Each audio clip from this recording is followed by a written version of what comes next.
Hi folks, more adventures in piano technology. Today we're talking about traveling and burning.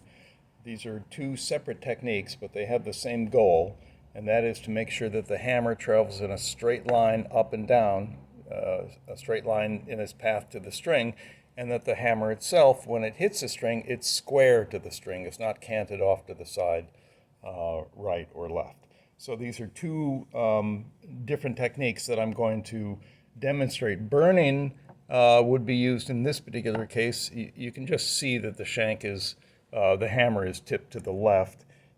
You can verify this kind of thing with a small square, and you can see by carefully going down, make sure you have your hammers on a voicing block. You can get an idea if the hammer is square. But in this particular case, I'll show in a minute, I'm going to take my hot air dryer. The term burning comes from the old days of alcohol lamps, but now you can use your little hot air blower.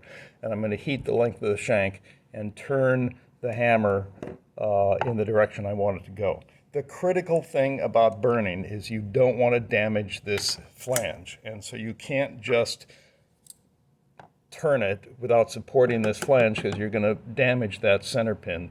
And that's a really important center pin. So you hold it. I use these duckbill pliers, gap pliers that I get from the supply houses. I'm sure, I know Schaff has them, and I think Piano Tech does. And you grab the shank. It's a little hard to show. You grab the shank down here, right about the knuckle, and hold it while you actually turn the hammer, and that will keep from stressing the center pin.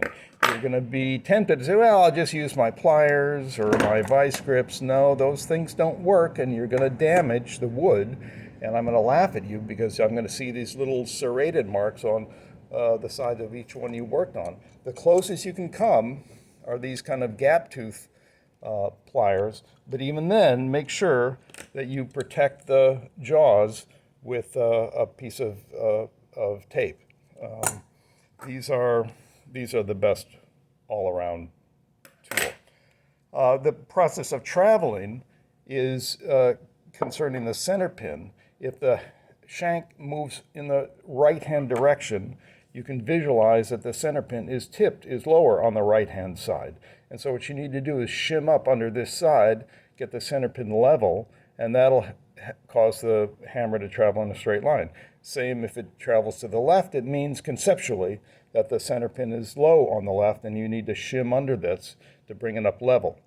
And the way you do that is with little pieces of paper that you then slip under one side of the flange or the other. The catch is this paper. This is the best stuff, is this paper packing tape that you just can't find anymore. It's glued on one side, and you'll see in the video where I demonstrate this how it works, but you just lick it or get it wet and stick it on the flange. So these two steps usually are conducted at the same time. One, you can just kind of visualize it to see if the hammers are aligned or not. But the other technique is to gently check it, and I hope that shows that this one right here is moving to the left, and this one too is moving to the right. So in this particular case, it's moving to the right. I'd take the flange off and I'd paper on the right-hand side of the screw hole.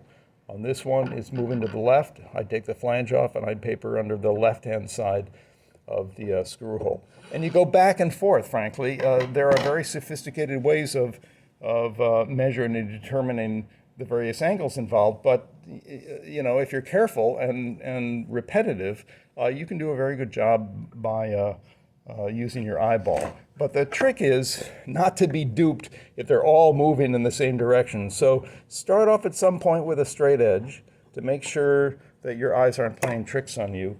Another technique is this, just a stick with some lines on it, and I can visualize, I don't know if it shows in the video or not, but I can, by carefully raising or lowering it, it helps me judge which ones are actually moving.